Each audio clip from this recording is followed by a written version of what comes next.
Hello guys, नमस्ते, सत श्री अकाल, केम छो, आदाब, राधे राधे। स्वागत है आप सभी का मेरे YouTube channel sports prediction expert UK पे, जहाँ पे मैं आपका होस्ट और आपका दोस्त उमेद किशन पेश हूँ एक और ज़बरदस्त डिटेल एनालिसिस वीडियो के साथ, जहाँ मैं कवर करने वाला हूँ दी एशेज़ की हाईलाइट सेकंड टेस्ट डे 3 की, जहाँ रोमांचक तरीके से ऑस्ट्रेलिया ने ऑल आउट किया इंग्लैंड टीम को, एकदम बुरी तरीके से धराशायी कर दिया और ली अच्छी खासी 91 रन की लीड्स। और उसकी उस लीड को कामयाब रखते हुए बहुत अच्छे तरीके से खेलते हुए नजर आ रहे हैं उस्मान ख्वाजा और स्टीव स्मिथ। तो चलिए करेंगे आगे अनवील की क्या क्या कुछ घटा पूरे दिन डे 3 के अंदर। तो चलिए बढ़ेंगे फटाफट से आगे। आप सभी को दिखाऊंगा कि कैसे मजबूत स्थिति में नजर आ रही है ऑस्ट्रेलियन टीम। बात करेंगे एशेज टेस्ट मैच की सेकंड टेस्ट की डे 3 की हाईलाइट्स के साथ, कैसा गया तीसरा दिन दोनों टीमों के लिए। इंग्लैंड के हाथ लगी निराशा, वहीं ऑस्ट्रेलिया टीम कर रही है पूरी तरीके से लाजवाब कमबैक और 2-0 की लीड की ओर पूरी तरीके से आगे बढ़ रही है। ऑस्ट्रेलिया जीत की ओर बढ़ती हुई है, मेरा टैग लाइन है इस मैच के लिए। तो चलिए, अगर आप मेरे चैनल पर नए हैं तो फटाफट से सब्सक्राइब कर दीजिए और 700 सब्सक्राइबर का गोल कंप्लीट करवा दीजिए और जुड़ जाइए मेरे साथ मेरी यूके फैमिली में, जहाँ हम कर रहे हैं daily ultra clean sweep test in T20 as well as in ODI matches. तो चलिए बढ़ेंगे फटाफट से आगे, बताऊंगा क्या कुछ हो रहा है मैच के दौरान। और सबसे पहले बात करेंगे टॉस के बाद क्या हुआ, किन दोनों प्लेइंग 11 है दोनों टीमों की जिसके साथ उतर रही है टीम। तो अगर वापस से मैं एक बार क्विक रिकैप दे दूं आपको, दोनों टीमों में है एक एक बदलाव। जहां मोइन अली नहीं खेल रहे हैं, उनके जगह जॉश टोंग है जो कि एक फास्ट बॉलर है इंग्लैंड की तरफ से। और यहाँ अगर मैं बात करूँ तो मिचेल स्टार्क खेल रहे हैं, बोलैंड की जगह पे यही चेंज था। बाकी सारी टीमें सेम है, फटाफट से नाम बता देता हूँ। Ben Duckett, Jack Crawley, Ollie Pope, Joe Root, Harry Brook, Ben Stokes, Jonny Bairstow, Josh Tongue, Stuart Broad, Ollie Robinson and James Anderson from England. और ऑस्ट्रेलिया टीम की अगर प्लेइंग 11 बताऊँ तो डेविड वार्नर, उस्मान ख्वाजा जो कि अभी भी बैटिंग कर रहे हैं, मानस लाबुशेन दोनों इनिंग में स्टार्ट मिलने के बाद 50 नहीं बना पाए, स्टीव स्मिथ जो अभी खेल रहे हैं नॉट आउट पे, आने वाले बल्लेबाज Alex Carey, Cameron green, Travis head, PAT Cummins, Mitchell Starc फिर आएंगे, नेथन लायन नहीं आएंगे, नेथन लायन याद रखिएगा, और जॉश हेजलवुड। उनकी इंजरी थोड़ी बड़ी नजर आ रही है और उनको काफ इंजरी, जैसे मैंने आपको बताया, काफ इंजरी बहुत डेंजरस इंजरी होती है। एज एन एथलीट आप हैमस्ट्रिंग को रिकवर कर सकते हैं, आप काफ को नहीं कर सकते। काफ को बहुत ज़्यादा रिकवरी टाइम लगता है और अब वो बॉलिंग नहीं कर रहे हैं। और ट्रेविस हेड और स्टीव स्मिथ इनको गेंदबाजी करनी पड़ रही है और थोड़ा बहुत मानस लाबुशेन भी बॉलिंग कर सकते हैं। अगर स्पिन की ज़रूरत पड़ी तो ये तीन स्पिनर मिलकर काम कर सकते हैं इन स्पिन डिपार्टमेंट। तो ये एक मैंने इनसाइड बता दिया आपको, तो मानस लाबुशेन पे भी डिपेंड करेगा कि वो स्पिन बॉलिंग कितनी करते हैं यहाँ से। तो चलिए बढ़ेंगे फटाफट से हमारे नेक्स्ट सेक्शन में, देखेंगे कि क्या कुछ घटा डे 3 पे और कैसा जाने वाला है डे 4। सबसे पहले बताऊंगा मैं आप सभी को सबसे इंपॉर्टेंट पॉइंट्स कि दिन की शुरुआत कैसे हुई। सबसे महत्वपूर्ण बात, डे 3 की शुरुआत हुई, हाथ में गेंद थी मिचेल स्टार्क की। लेफ्ट आर्म बॉलर, अगर आपको अभी ये इमेज सीधी दिख रही है बट मेरे लेफ्ट हैंड पे है बॉल, लेफ्ट हैंड से डालते हैं वो। अभी मैं ऐसे बताता हूँ आपको, या फिर अगर आपको ऐसा समझ आए, उनकी वहाँ से इन स्विंग जो आती है वो बहुत तेज़ अंदर आती है और उनकी बाउंसर जो है वो बहुत तेज़ पटकते हैं। तो उनकी बाउंसर्स भी जो आती है वो इस लेवल पे आ रही थी। तो इस लेवल की बॉल हैरी ब्रूक ना पुल खेल पा रहे थे, ना पुल ना हुक, कुछ नहीं खेल पा रहे थे। और वहीं जो बॉल आई थी बेन स्टोक्स को, वो पूरी तरीके से ओपन हो गए थे, मतलब बैट बॉल आ रही है, बैट का टॉपिश लग के वो हो गए थे स्लिप पे कैच, और वो शानदार कैच था कैमरन ग्रीन का। सिर्फ एक उंगली पे बॉल फंसी थी, अगर मैं आपको तो ऐसे करके बॉल फंसी थी उनके हाथ में और गजब का कैच लिया था वो कैमरन ग्रीन ने। तो पहला विकेट बहुत जल्दी गिरा, बेन स्टोक्स दिन की दूसरी गेंद पर आउट हुए। तीसरी चीज़ जो इंपॉर्टेंट हुई मैच के दौरान, हैरी ब्रूक लड़ते झगड़ते खेलते खेलते अर्धशतक तक पहुंचे। जैसे ही हो गया कि अब रन नहीं बन रहे हैं, ऑस्ट्रेलिया टीम वापस से गई बाउंसर्स के ट्रैप पे और बाउंसर्स पे बाउंसर लगाना चालू किया। इसका सबसे अच्छा इंप्लीमेंटेशन किया मिचेल स्टार्क ने, जो कि अपनी लाइन और लाइन छोड़ ही नहीं रहे थे। स्टुअर्ट ब्रॉड के तो जबड़े पे एक बॉल लगी थी, उन वो बाउंसर खेल रहे थे, उनकी यहाँ पे आके बॉल लगा था हेलमेट पे और उनका ये जॉ थोड़ा पेन करने लग गया था। उसके बाद जिमी एंडरसन भी आउट हुआ, बहुत जल्दी रैप अप हो गई ऑस्ट्रेलिया की गेंदबाजी के सामने इंग्लैंड टीम। उसके बाद इंग्लैंड टीम का सबसे खराब मेरे को जो चीज़ लगा, कंपलसरी हुक एंड पुल क्यों खेल रही है इंग्लैंड की टीम। क्योंकि अगर आप देखें, आपको अगर कोई बाउंसर डालता है, मान लीजिए अगर मैं आपके सामने as a right hand batsman ऐसे खड़ा हूँ, अगर मैं आपके लिए ऐसे बैटिंग कर रहा हूँ, अगर मेरा स्टांस ये है, अगर मेरे को दिख रही है यहाँ से बॉल जा रही है मेरे, तो मैं यहाँ हट के लीव कर सकता हूँ बॉल को, आराम से लीव हो जाएगी बॉल। अगर मेरे यहाँ से आ रही है बॉल तो मैं यहाँ यहाँ मान लीजिए बॉल है, अगर मेरा स्टांस ये है, मैं यहाँ खड़ा हूँ, बॉल यहाँ से ऐसे जा रही है, तो मैं हो सकता है यहाँ भी डक कर सकता हूँ, तो मैं डक कर सकता हूँ नीचे बॉल। और यहाँ पे मेरे को आ रही है तो मैं उसको प्रॉपर पूरा बैट के सामने डिफेंस कर सकता हूँ, यहाँ पे आएगी तो मैं यहाँ डिफेंस कर सकता हूँ। और अगर हो सके तो डक करता हूँ या फिर पुल खेलूंगा तो नीचे खेलूंगा। बट अगर आप देखेंगे इंग्लैंड टीम क्या कर रही थी, England team compulsory pull and hook खेल रही थी पूरी तरीके से।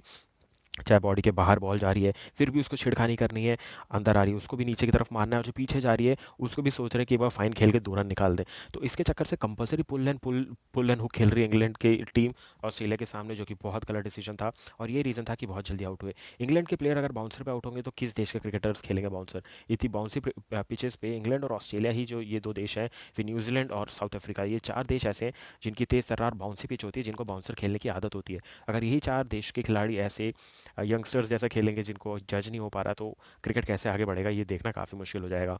तो इसी के बदौलत कंपल्सरी हुक एंड पुल खेलने के बदौलत बहुत जल्दी रैप अप हुई इंग्लैंड की इनिंग, 325 पे हो गई ऑल आउट इंग्लैंड की टीम और मिल गई 91 रन की लीड, जो कि एक मैच विनिंग लीड है। 91 पे आधी टीम ऑल आउट हो सकती है इंग्लैंड की टीम अगर इसी मेथड से खेले और बाउंसर ट्रैप पे फंसते रहे तो। उसके बाद बात करूँ, रैप अप होने के बाद जो 91 रन की लीड के साथ उतरी ऑस्ट्रेलिया टीम, बहुत एकदम स्ट्रॉन्ग स्टेबिलिटी के साथ आई थी टीम और पहला विकेट गिरने ही नहीं दिया और 6 ओवर खेलने थे लंच से पहले, वो इजीली खेल गए 6 ओवर और डेविड वार्नर और उस्मान ख्वाजा अच्छे टच में नज़र आ रहे थे। उसके बाद गए लंच के लिए, लंच के आने के बाद गिरा डेविड वार्नर का विकेट और फिर उसके बाद कुछ अच्छी 50 रन की साझेदारी देखने को मिली हमें उस्मान ख्वाजा और मानस लाबुशेन के बीच में। फिर 50 रन का स्टैंड हुआ और फिर उसके बाद आउट हो गए मानस लाबुशेन 30 रन के नीची स्कोर पे और फिर आए उस्मान ख्वाजा के साथ खेले स्टीव स्मिथ, जो अभी भी खेल रहे हैं और उम्मीद है कि 100-150 रन यहाँ से बनाएगी पूरी ऑस्ट्रेलिया टीम और फिर डिक्लेरेशन बहुत जल्दी देगी, क्योंकि जैसा मेरा प्रिडिक्शन है फिर से 20-30 ओवर मतलब एक सेशन बारिश में धुलने वाला है चौथे दिन भी।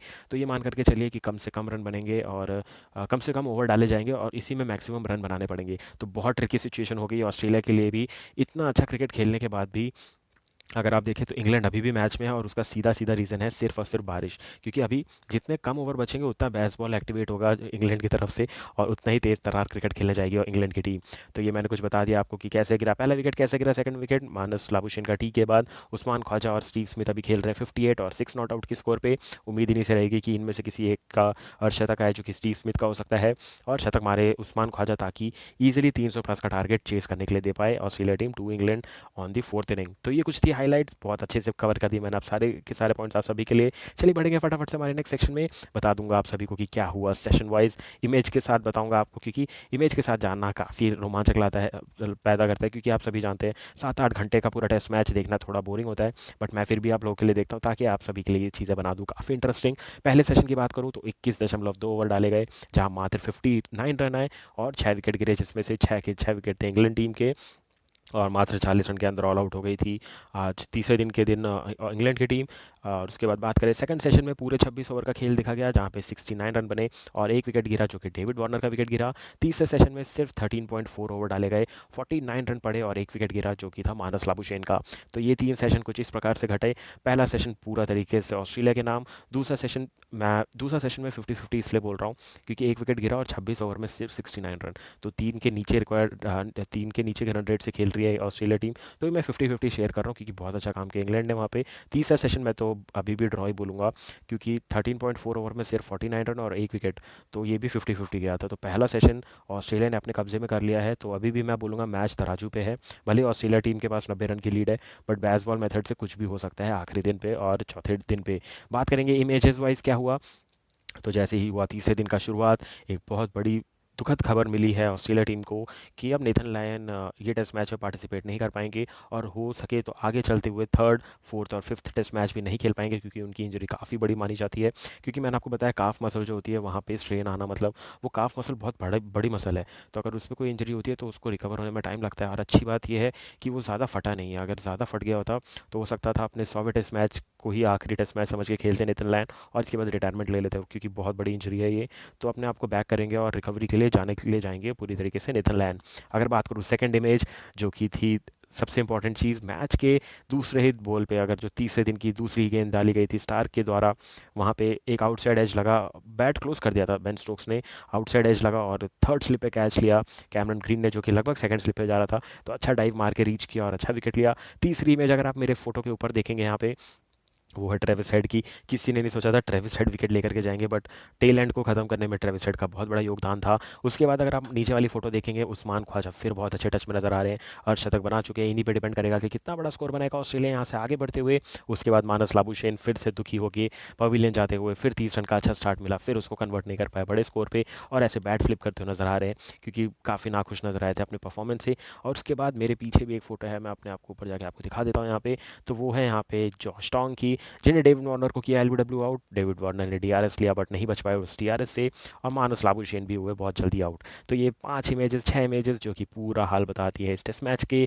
डे 3 का। तो चलिए बढ़ेंगे फटाफट से आगे। आपको मैच समरी बता देता हूँ कि कितने कितने रन बने हैं, कितने कितने विकेट गिरे हैं दोनों तरफ से, और किसने कब मैच पलटा है वो बता देता हूँ। सबसे पहले शुरू करेंगे ऑस्ट्रेलिया की थी पहली इनिंग, जहाँ 416 रन बने, ऑल आउट हुई ऑस्ट्रेलिया टीम।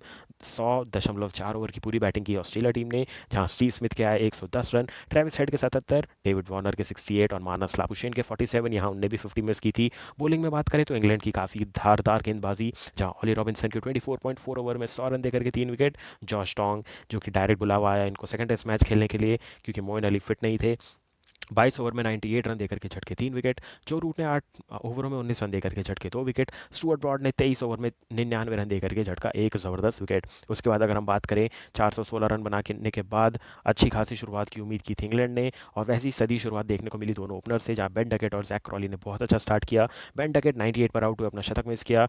जैक क्रॉली 48 पर आउट हुए, जो अर्धशतक मिस किया। हैरी ब्रूक तीसरे दिन पर ही आउट हुए 50 रन बना करके। ओली पोप 42 पे आउट हुए थे। तो इसके कारण ये 4 बेस्ट हाई स्कोरर थे ऑस्ट्रेलिया के खिलाफ इंग्लैंड की तरफ से, जिन्हें 325 पे 10 विकेट तक पहुंचाया इंग्लैंड की टीम को, और इसी के कारण 91 रन की लीड मिल गई ऑस्ट्रेलिया टीम को। और बात करें बॉलिंग में जिसने कारनामे किए, वो थे मिचेल स्टार्क, जिन्हें 17 ओवर में 88 रन देकर के झटके 3 विकेट। मैंने आपसे पूछा था कि कितने विकेट लेने वाले स्टार्क, बहुत लोगों ने 3 बोला था, और वो एकदम बेस्ट तरीके से साबित हुआ। मैंने पूछा था कि बेन स्टोक्स कितने रन बनाएंगे, सब ने 60 से 70, 50 से 60 बनाया था, तो कोई नहीं बता पाया कि दूसरी ही बॉल पर आउट हो जाएंगे बेन स्टोक्स। तो इसके कारण बहुत लोग हैं जो गिव अवे नहीं जीत पाए, पर बहुत लोग थे जिन्हें सटीक बोला था कि नहीं 20 से ज़्यादा रन तो बनाएंगे ही नहीं।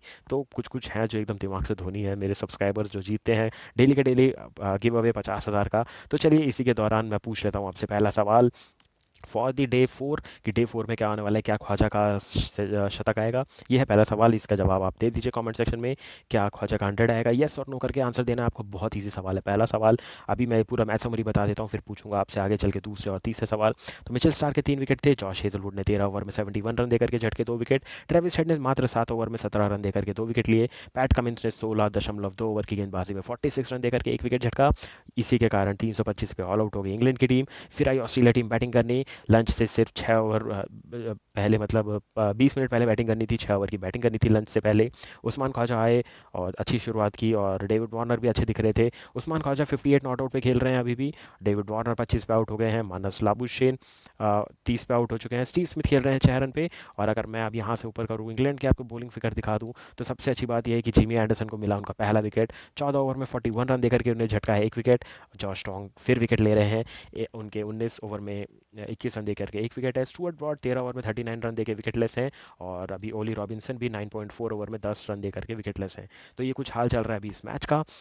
Australia lead by 221 run. ये बहुत भारी भरकम स्टेटमेंट है इंग्लैंड के लिए, क्योंकि अगर यहाँ से 100-150 रन खींच देती है ऑस्ट्रेलिया की टीम फटाफट से, तो ये देखिए टारगेट चला जाएगा लगभग 300, 350 से 370, मतलब पूरी तरीके से इंग्लैंड टीम बाहर। अगर इंग्लैंड को यहाँ से मैच जीतना है तो यहाँ से लगभग 100 रन के अंदर ऑल आउट करना पड़ेगा ऑस्ट्रेलिया टीम को, जो कि थोड़ा टफ टास्क है, बट टफ टास्क करना पड़ेगा अगर आपको एशेज में टेस्ट मैच जीतना है तो ये थी मैच की समरी, डे 3 की समरी। अगर आपको पसंद आ रहा है तो वीडियो को प्लीज़ लाइक और शेयर करते रहिएगा, चैनल को सब्सक्राइब करके बेल नोटिफिकेशन जरूर से प्रेस कीजिएगा।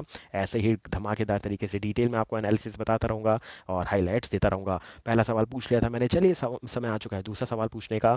तो दूसरा सवाल आप सभी के लिए यही है, जिमी हेंडरसन को मिला है पहला विकेट, तो अब वो थर्ड इनिंग में कितने विकेट टोटल लेने वाले हैं, ये आपको कमेंट सेक्शन में कमेंट करके बताना है। पहला सवाल था कि क्या उस्मान ख्वाजा बनाएंगे शतक, यस और नो करके इजीली आंसर देना है आपको। और दूसरा सवाल कि एंडरसन कितने विकेट लेंगे इस मैच के लिए।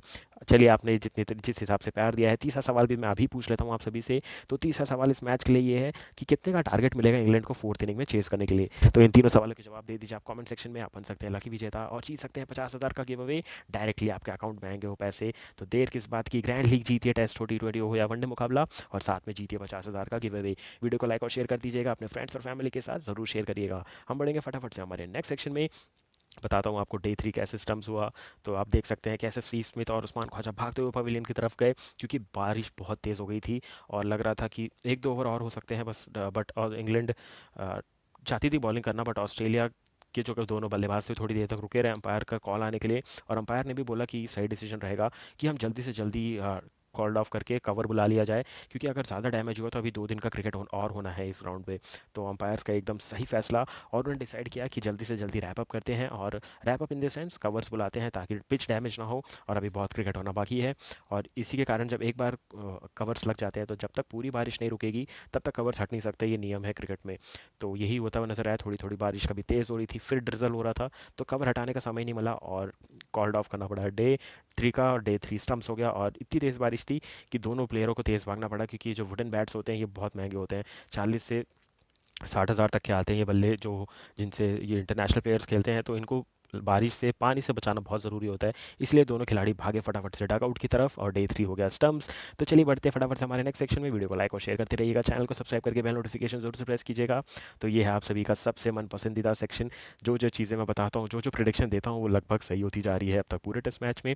तो बताता हूँ डे 4 में क्या है मेरी प्रिडिक्शन। पहला प्रिडिक्शन, ओवरकास्ट कंडीशन अभी भी यहाँ पे देखने को मिल रही है, बारिश होती रहेगी, और मेरा प्रिडिक्शन ये है कि फिर से 40 से 50 ओवर का लॉस होने वाला है, और 1 से 1.5 सेशन का ही गेम देखने वाला है, हमें खेलने को मिलने वाला है, और वो भी कंटिन्यूस नहीं होगा, ये याद रखिएगा। तो ये था मेरा पहला प्रिडिक्शन। दूसरा प्रिडिक्शन, ऑस्ट्रेलिया अब थोड़ा-सा एक्सेलरेट करने का ट्राई करेगा, और चाहेगा कि थोड़ा रन रेट बढ़ाया जाए, क्योंकि अगर आप अभी देखेंगे तो 45.4 ओवर में मात्र 130 रन बने हैं। तो आप देखेंगे तो लगभग 3 के भी नीचे है अभी रन रेट, जो कि नहीं होना चाहिए। तो अभी ऑस्ट्रेलिया चाहेगी कैसे-कैसे इसको 3.5 फिर 4 के रन रेट तक लेके जाया जाए, ताकि जल्दी रन बनाया जाए और जल्दी ही इंग्लैंड को इन्विटेशन दिया जाए कि आइए अब इतना टारगेट आप चेज़ करिए, क्योंकि 5th डे की भी जो प्रेडिक्शन है, वेदर रिपोर्ट है, वो कुछ खास नहीं है। तो अगर ऑस्ट्रेलिया को यहाँ से रिजल्ट निकालना है तो बहुत टैक्टिकल मूव करके, बहुत मतलब पूरी टीम को डिसाइड करके लेना पड़ेगा कि कब करना है डिक्लेरेशन, ताकि वो ना हारे। मैच ड्रॉ हो जाए तो भी ऑस्ट्रेलिया को चलेगा, बट ऑस्ट्रेलिया यहाँ से हारने नहीं जाएगा, तो एक टफ सिचुएशन देगा इंग्लैंड को यहाँ से। इसके लिए इंग्लैंड को पूरी तरीके से तैयार रहना है। तीसरा point, we can expect a quick 100 to 150 run from Australia before declaration. तो मुझे लगता है अगर स्टीव स्मिथ या फिर मानस लाबुशेन कोई भी जल्दी आउट होता है चौथे दिन पर, तो ट्रेविस हेड आएंगे जो कि तेज़ बल्ले घुमाएंगे। फिर एलेक्स कैरी, कैमरन ग्रीन, इनको पूरा लाइसेंस दिया जाएगा कि आप आइए और तेज़ी से रन बनाइए, और जितनी जल्दी 350 तक पहुंचा सकते हैं ऑस्ट्रेलिया को पहुंचाइए, और फिर हम चेज़ के लिए डाल देंगे इंग्लैंड टीम को। तो ये पूरी तरीके से प्लान होने वाला है ऑस्ट्रेलिया का। इंग्लैंड का क्या प्लान होगा? इंग्लैंड बहुत ज़्यादा डिफेंसिव होने वाला है। इंग्लैंड की fielding discussions, team meeting attend करने के बाद मुझे ये समझ में आया है कि आपको बहुत सारे फील्डर्स बाउंड्री पे दिखने वाले हैं। बाउंसर पड़ेंगी, 2 स्लिप रखेंगे बस, और बाकी सारी फील्ड ओपन रहेगी। ज़्यादा रन देने का ट्राई नहीं करेंगे, और चाहेंगे कि कम से कम रन बनाए ऑस्ट्रेलिया, और इजी बाउंड्री ना आ जाए। तो इंग्लैंड का ये प्लान है जो मेरे को सुनने में आया है। और इंग्लैंड मेरे हिसाब से क्या होने वाला है, तो इंग्लैंड को मेंटली प्रिपेयर रहना पड़ेगा 280 से 300 रन चेज़ करने का, और इससे भी ज़्यादा रन बन सकते हैं अगर ख़राब गेंदबाजी हुई इंग्लैंड की तरफ से। और ऑस्ट्रेलिया क्या करेगा? ऑस्ट्रेलिया डिक्लेरेशन करेगा, बट ये बहुत टफ कॉल होगा कि कब करना है डिक्लेरेशन, क्योंकि वेदर फोरकास्ट जब बोलता है कि लगभग 1 सेशन बारिश होगी, तो कभी कभी 2-2 सेशन बारिश हो जाती है, और कभी बोलता है 2 सेशन बारिश होगी तो 10-12 ओवर भी बारिश नहीं होती है। तो ये भी होता है, इंग्लैंड में वेदर बहुत ज़्यादा ड्रास्टिक चेंज होता है। तो अगर ऑस्ट्रेलिया ने जल्दी डिक्लेयर कर दिया तो हो सकता है इंग्लैंड को ज़्यादा टाइम मिले, और बेसबॉल मोड किसी भी टारगेट को चेज़ कर सकता है, हम ये सभी जानते हैं। तो कुछ भी हो सकता है इस मैच में, और बैक फायर कर सकता है ऑस्ट्रेलिया का डिक्लेरेशन। तो बहुत ध्यान से ऑस्ट्रेलिया को डिक्लेयर करना पड़ेगा। जिस हिसाब से फर्स्ट टेस्ट मैच में डिक्लेरेशन भारी पड़ा था इंग्लैंड को, वैसा ही डिक्लेरेशन ये भारी पड़ सकता है इंग्लैंड की टीम, ऑस्ट्रेलिया टीम को भी, जैसे इंग्लैंड को पड़ा था, ताकि टेस्ट मैच ना हारना पड़े। तो बहुत अच्छे से सोच विचार करके पैट कमिंस एंड टीम को डिक्लेरेशन प्लान करना पड़ेगा। इंग्लैंड क्या प्लान करेगा? इंग्लैंड प्लान करेगा कि 210 से 220 रन के अंदर निपटा दे ऑस्ट्रेलिया टीम को। 221, 200, 210 से 220 मेरा वो स्कोर है, जैसा भी 130 ही बने हैं। लीड के बाद 221 है, तो लगभग 220 के अंदर अगर ऑल आउट किया तो 310, 320 चेज़ करना पड़ेगा। और ऑस्ट्रेलिया चाहेगा 350 तक जाए, वही इंग्लैंड चाहेगा 300 के अंडर रोकना किसी भी तरीके से ऑस्ट्रेलिया को। तो ये कुछ प्लान रहेगा दोनों तरफ की टीम का। Last but not the least, सबसे इंपॉर्टेंट पॉइंट, बेसबॉल स्टाइल का जो क्रिकेट है वो हेल्प करेगा इंग्लैंड टीम को यहाँ से मैच जीतने का, क्योंकि वो 30-40 ओवर में बना सकते हैं 200-250 रन। तो अगर 50 ओवर का खेल हुआ यहाँ से, तो 50 ओवर का खेल हुआ तो 250 रन, 300 रन ईजिली बनाएगी इंग्लैंड टीम। और वही अगर 70 ओवर मिल गए गलती से भी इंग्लैंड टीम को, तो वो टेस्ट मैच निकल के चले जाएंगे। ये बारिश जितनी हो रही है, ये सब हेल्प कर रही है इंग्लैंड टीम को। तो देखना दिलचस्प रहेगा कि कैसा जाएगा day 4 for this Ashes second test match. तो ऐसी हाईलाइट्स लाता रहूँगा, ऐसे इंपॉर्टेंट पॉइंट्स कवर करता रहूँगा आप सभी के लिए। वीडियो को लाइक और शेयर करते रहिएगा, चैनल को सब्सक्राइब करके बेल नोटिफिकेशन प्रेस कीजिएगा, तीनों सवालों के जवाब दे दीजिएगा। और 5 दिन मैं गिव अवे का सवाल पूछ रहा हूँ, दूसरे दिन तक के विनर मैं दे चुका हूँ, अनाउंस कर चुका हूँ। इस सवाल का जवाब दीजिए और आप बन सकते हैं लकी विजेता, और आप जीत सकते हैं 50,000 का गिव अवे। चलिए बढ़ेंगे फटाफट से हमारे नेक्स्ट सेक्शन में, और बता दूं कि क्या करने वाले हैं हम कल। तो कल आएगा सबसे पहले आप लोगों के लिए डे 4 और डे 5 की हाईलाइट्स, और मिलूंगा बहुत जल्द आपसे नेक्स्ट वीडियो में। तब तक के लिए thank you for watching all this video guys, have a great match ahead and take care.